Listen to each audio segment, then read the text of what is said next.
Good afternoon. It's Joyful Christian Hermit. Going to share with you today the power, the supernatural, electric power of prayer and of pain. Prayer and pain together, and the actual visceral power that comes from pain, and what is included with prayer, or love too.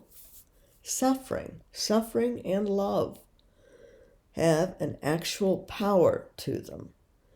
And I've experienced this. I've experienced as energy is in the body, but energy is also love. God is love, and that's an energy, actual energy.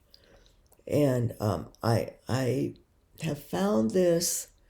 I didn't know for years what was causing it, but pain in my body gets trapped. I have since found it in some research on arachnoiditis of my spine condition, that the pain will actually, as an energy force, gets trapped in my lumbar of my spine, and can be in my neck now also, as my neck is severe, but it gets trapped. Mostly it's my lumbar, where these clumped nerves are. And the pain of that, the power, it has a literal power. It will affect electronics, electrical energy. And it's been doing it for quite a while. I didn't know, for 40 years. I didn't realize. Sometimes, I have a lot of energy myself, my body. Some people have more energy, not moving around type energy, but inner energy, a psychic energy, not to get all new age on you or anything. I don't know how else to express it, but a physical energy. But it also, I've noticed, occurs with pain and also with love. I have had, years ago in the 90s, smoke detector would turn on. But other than TV, when my children were visiting their father, for example, and he was with this other woman. In fact, I think maybe they were married then, finally. But my children had her 3 children to be with. And I felt more safe when they would have to visit. And they weren't refusing to visit as much, but they only had to go, I think, once in the summer and every other Christmas, so it wasn't as bad. But this other woman's children were there, but I got a call in the night. But before that, the TV turned on in my home. I was in the bedroom. TV turned on, and there was someone speaking. I heard the speaking first. And then I got up and went to our family room, and the TV was on. A woman was talking to a child, saying, "It's going to be all right. It will be all right." I knew something was going on. I was in the Midwest. My children were out in California. Or at that point in time, I think they were up in Washington State on the San Juan Islands, perhaps. But there was a great distance between us physically, but not emotionally, not through love, not through concern.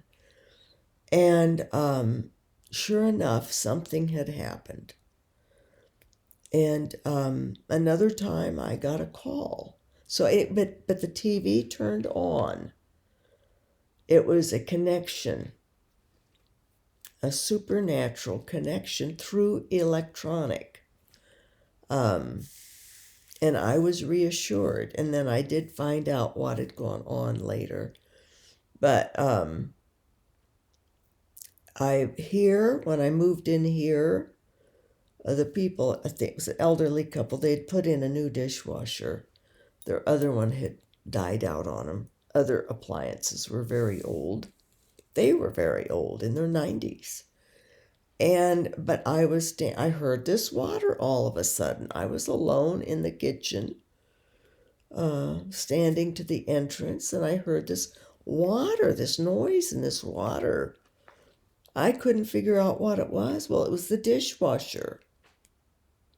I'd been standing waist level across from it. It had spontaneously turned on. My pain was high then. And so I've made that connection many times. The smoke detector, I was praying, I was doing intense praying, and I had my bad headache all the time, and that was from where my head was in line. And it did it many times. My eldest daughter was very freaked by it, and she knew it had to do with me. But I did have an electrician come, and he took it down, and he said, well, there's no problem with it. Had a backup battery in it. It was a hard wire type. He took it out, put it in my hands, and it went off, just my holding it.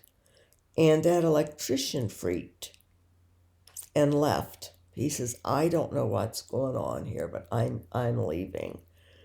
Didn't charge me, kind of. And he just said, take it to the hardware store. Maybe they can figure it out.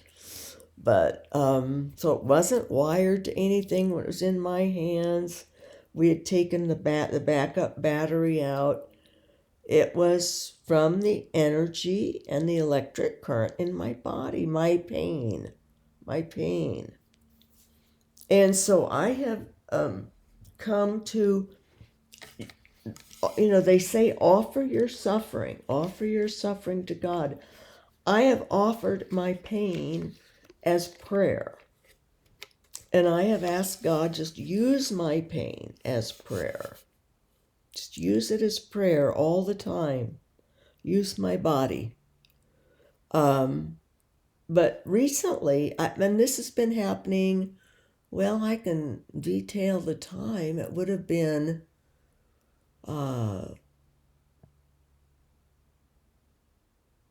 2002, spring of 2002, with my laptop.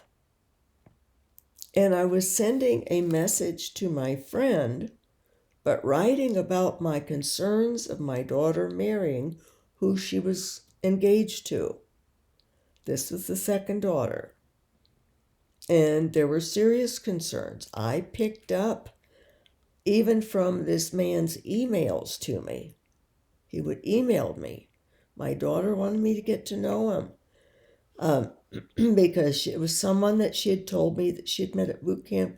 At Christmas, she says, this guy keeps wanting to date me, and I don't want to. I'm not attracted to him. She described him. I said, remember this. Do not fall for him. Well, April, I get an email.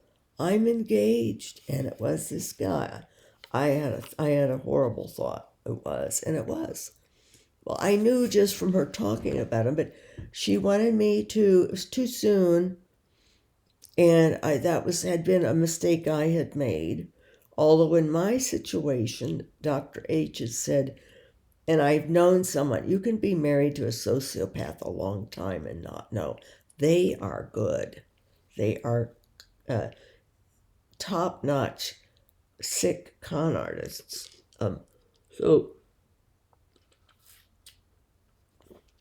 But I was writing to so she had him write to me. I picked up immediately.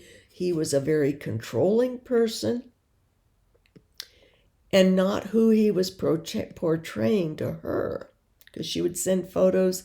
Oh, he likes to hike. He likes to camp. We're doing all this with my friends. Well, he didn't have friends, as it turns out. But he would do all this with her. He was very intelligent. And he wasn't a sociopath or anything like that, but he had decided he wanted her, we found out, in the fall. Before, so at Christmas he was working on her all this time, but he figured to mirror her, act as if he liked all these things, was social, was conversant, was fun, laughter, talkative, camping, hiking, athletic, doing things that she liked. And they ended up marrying, and the day after the marriage, he switched to himself. And she lived with that 20 years. Somber, sullen, and they weren't happy. He wasn't happy. Not a happy person. She had been. But I was writing my concerns. I had told her, wait, don't, give it 6 months, give it 6 months, 6 more months.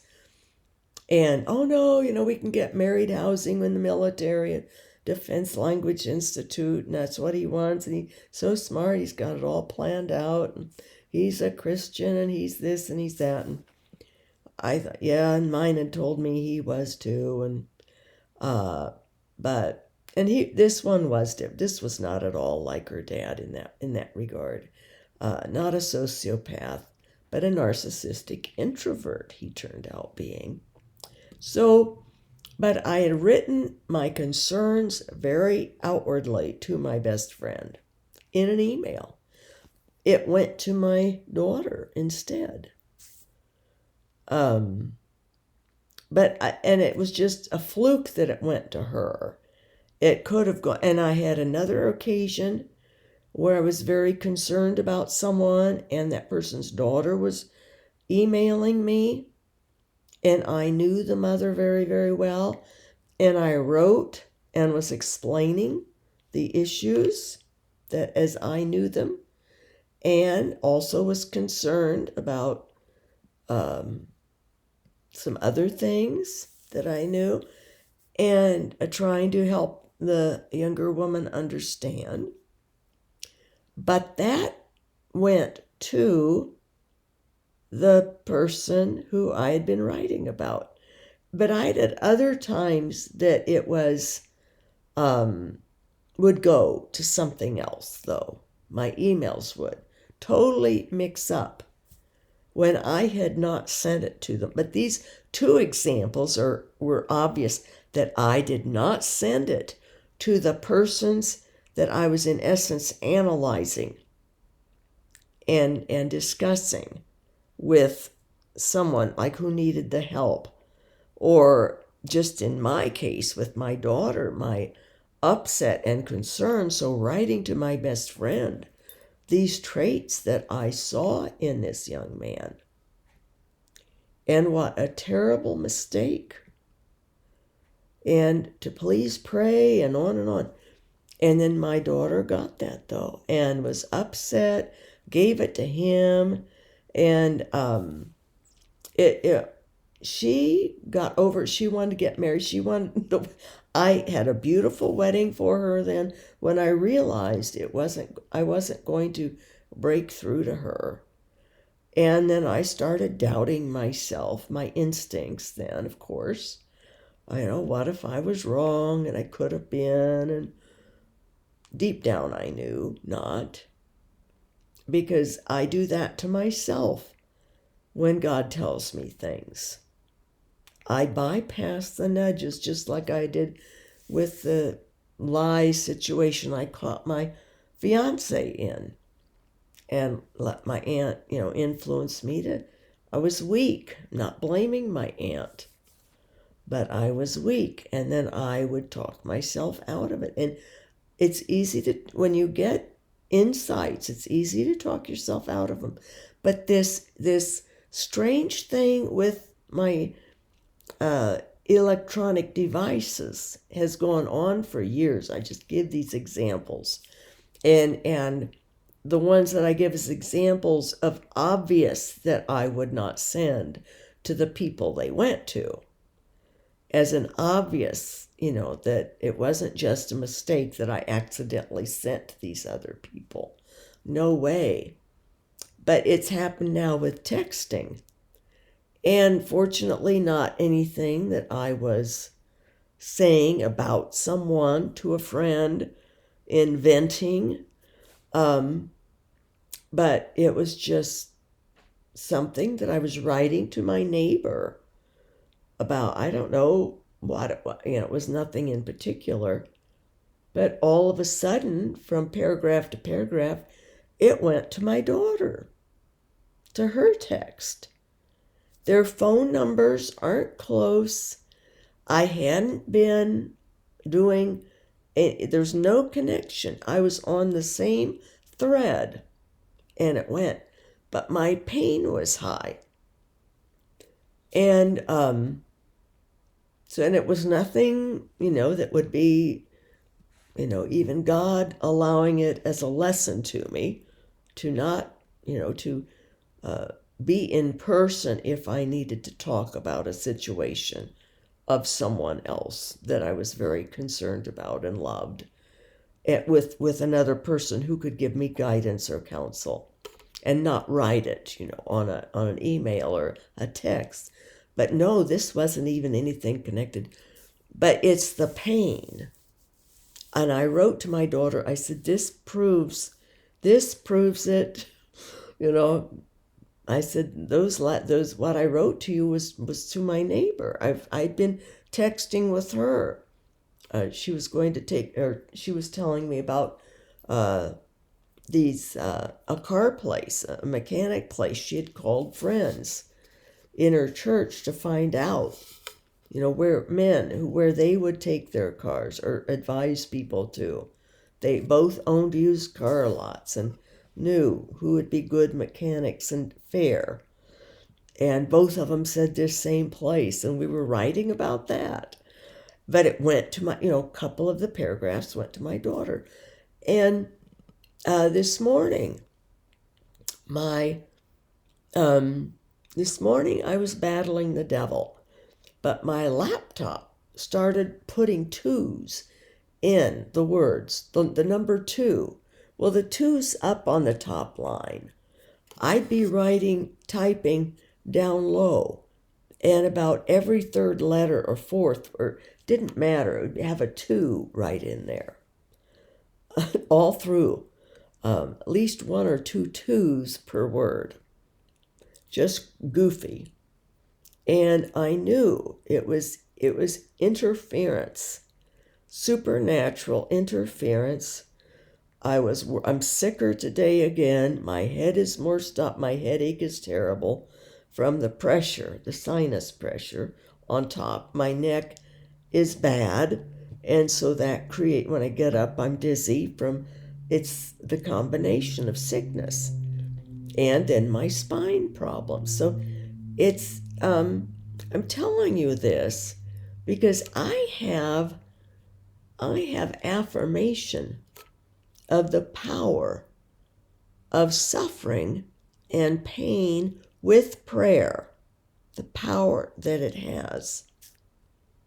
And it's a literal power, a visceral, a tangible power of energy. Suffering is, and love also. When I have had intense times of love, I will get interference or electronic things happen. And for years. So there is a reason why.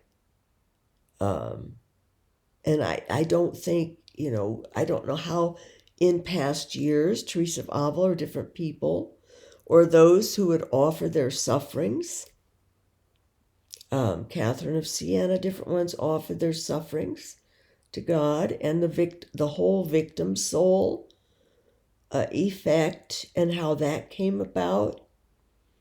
But we have means now, I do, of ascertaining repeatedly over the years with the power through electronic situations that occur connected with even if I'm having a deep concern, such as about my children, for the TV to turn on. And indeed, it did turn out that something bad had been happening, but it got worked out there. And I prayed.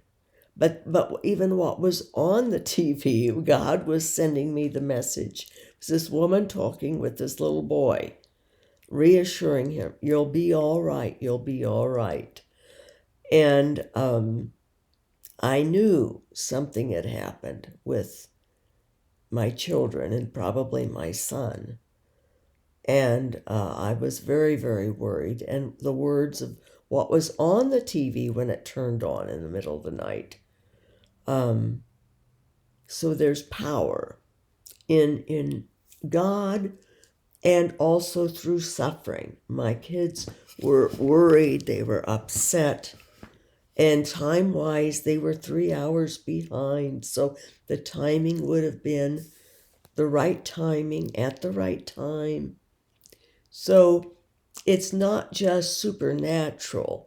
There is an actual energy component with our suffering, with our concern, and with events, suffering of others who are signaling us,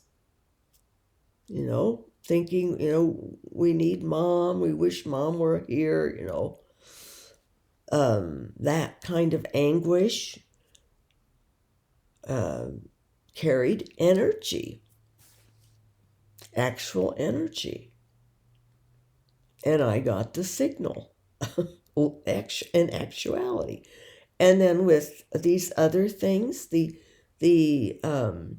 just the energy of pain and my headache, and through my fingers even texting, and my phone, which was probably near my lumbar, near my messed up, painful spine, but it caused an effect, a reaction, an electronic mix-up. So use your suffering, if it's even mental or emotional suffering. It has the same energy and power, and it will carry, it will transport. Offer it to God to use. And if you don't have anything in particular you're praying about, still offer all suffering.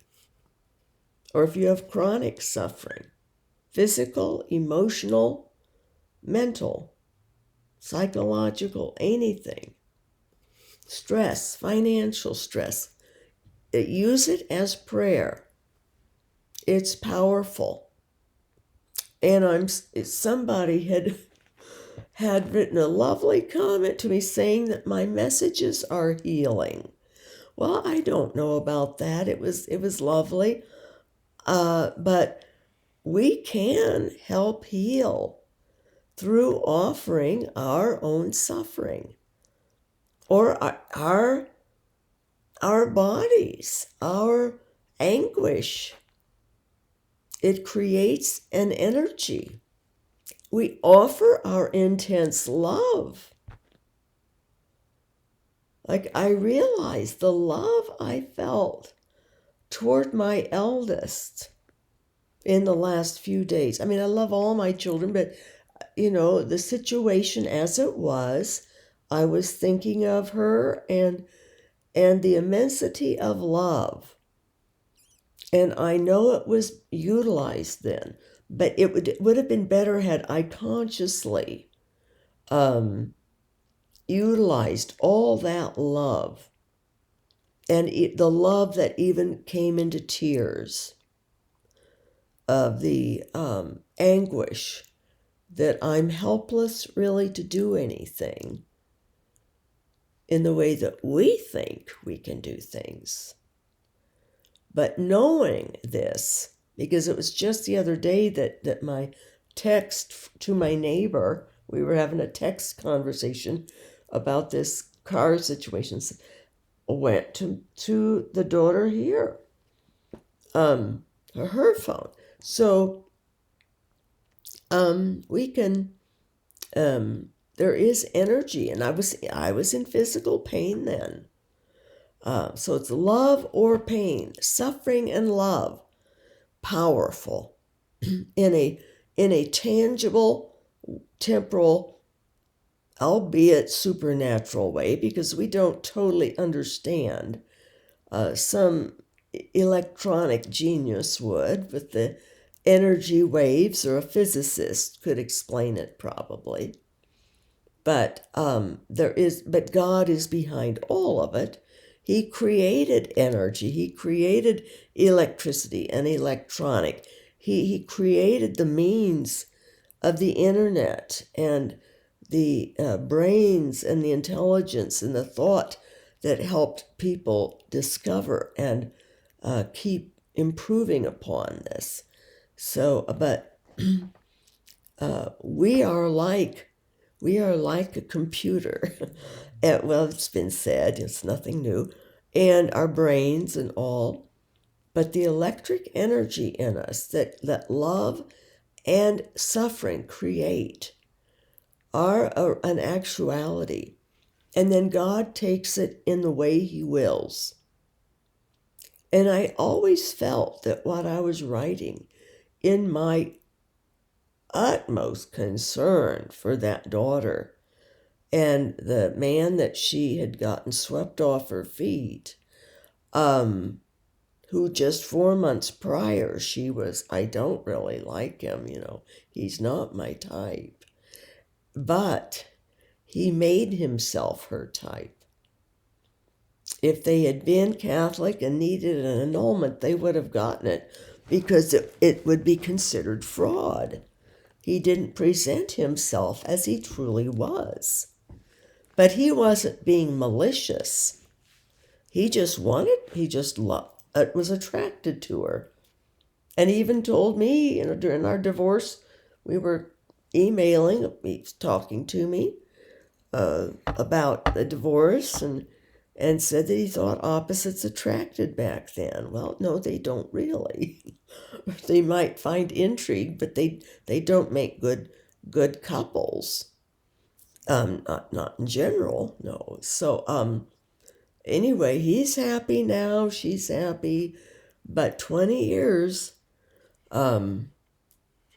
So, but I do think that somehow God chose her to receive my email that was sent to my friend, and didn't get to her, but went to my daughter. But that's happened off and on with me. Thankfully, most of the time, except for the one other time. That was very bad.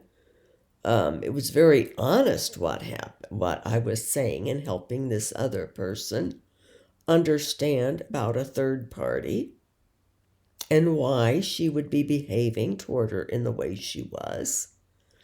But it did cause major rift and friendship broken up. The one forgave me, but the person's husband has not ever come back around. So, and it was, I learned a lesson, something really, especially with how my pain is. I was sitting at the time typing, on my computer, a desktop, and the pain was shooting up with my sitting.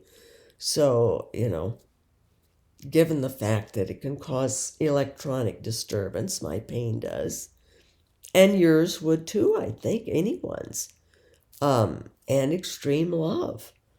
But if it's something very personal, I need to do it like in a phone call or direct person to person, share the information that I knew. That, of course, it's no one likes. I'm sure people have, more than my kids definitely, have had many conversations about me that were of their dislike or what they thought of me, and accuracies in many ways, their perceptions. Fair enough. But I mean, it wouldn't affect me. I have a gift of understanding. Well, we all do, but I've accepted the gift from the Holy Spirit and I utilize it. And so I understand everyone and I'm very forgiving, and it's not often reciprocated though. People aren't. My longtime friend the other day on the phone said, well, people aren't where you are. She reminded me, and it's okay. So, but use your love, use your suffering, and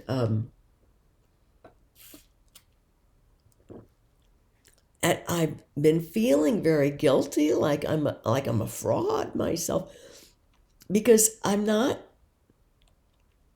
Well, because my knees so bad I couldn't get down on my knees now anyway to pray. But my prayer has become that of just I literally feel like it was like that one dream vision I had where the I was all hooked up, and a angel had like this thing around my head, and she was tightening it. It was so painful, and I says, "Oh, it's too much. It's too much." And she said, "But you offered. You asked for this. You offered." And I had, and in that, I told Angel, "Yes, I had. I'm sorry, but it hurts, you know." And she says, "Yes, it does hurt. You know, suffering hurts." But I had offered myself, you know, as a victim soul. So, and I have to remind myself of that. You know, this is my work. God accepted my offering. And so all the more, but sometimes I sort of just imagine myself as my body and my heart, everything's just all hooked up, you know, to God. And he, you know, just uses it all for all the prayers that are needed. And so I don't always just use my mind. I don't, and maybe it's not good.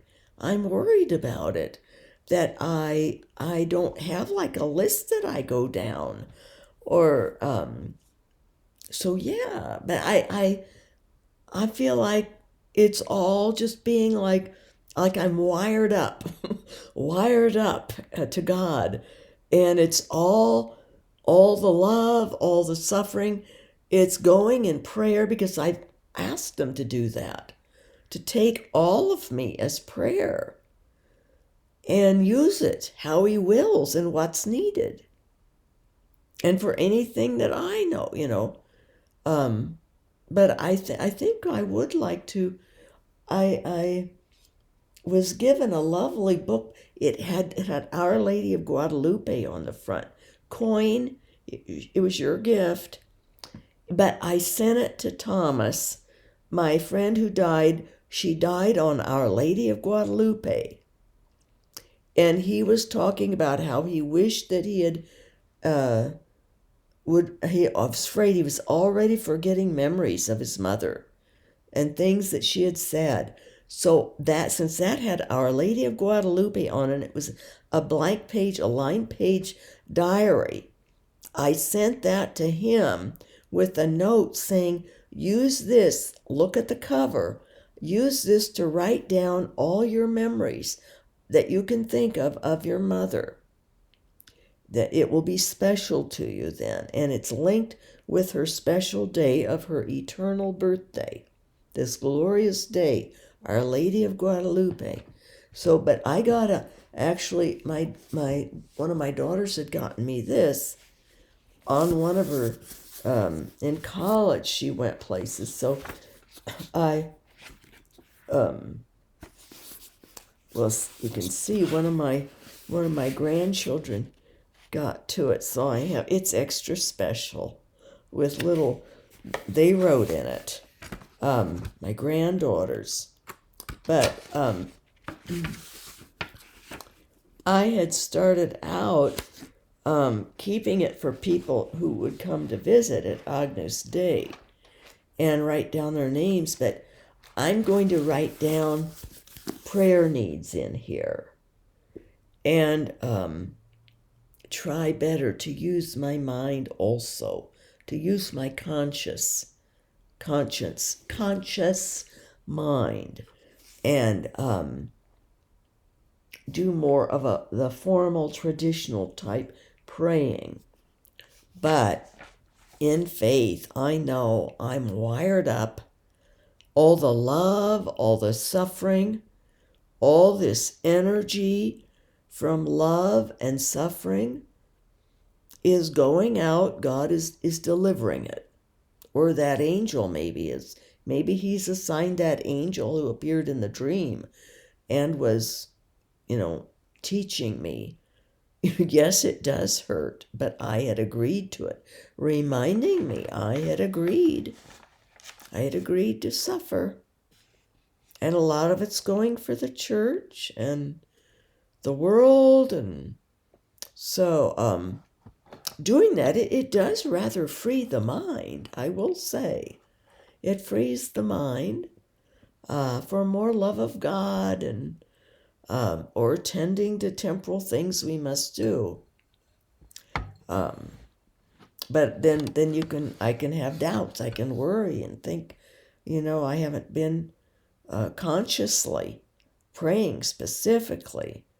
That's why I put this holy water font here by me, so I remember to pray for Sister Andrea and her cancer situation.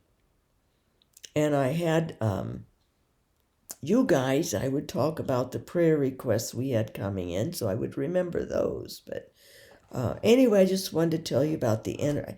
I go on and on, off topic and stuff, but there is actual proven energy to pain. I knew there was when I have pain, like your temperature rises with pain, your blood pressure rises with pain. Pain is powerful.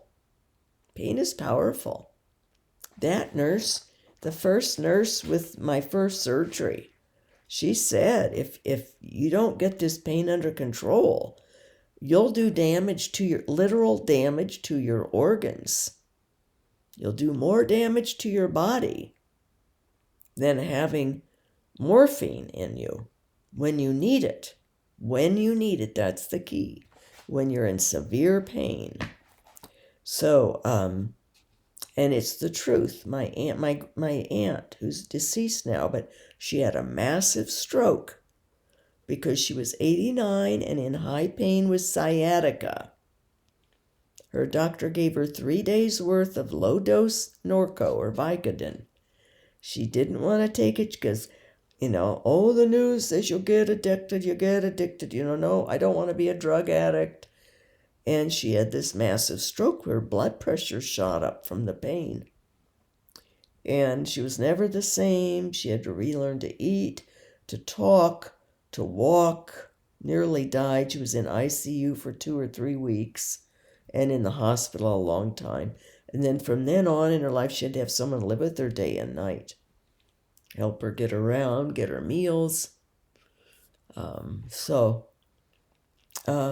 It's too bad she didn't get on top of the pain, but I blame the media in part for overdoing it and frightening people. They don't say the truth. If you are in extreme pain, then you do use it for the time that your doctor's prescribed for you and in the manner prescribed. But I've given up that battle with people. I just know what, unfortunately, the kind of pain I'm in. And even with that, it has energy and power to it. So use it for prayer and love.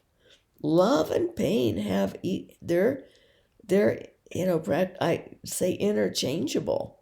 It's coming that way with me, that suffering is. But, intense love can get to be too much if it's all the time. Some of you may have experienced that. We really can't stay on that peak of intense love. It gets overwhelming.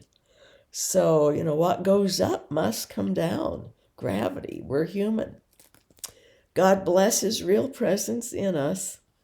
Hope that this gives you some thoughts and ideas, and the idea to offer your pain with not just faith, but tangible proof that it does help, that there is power in it.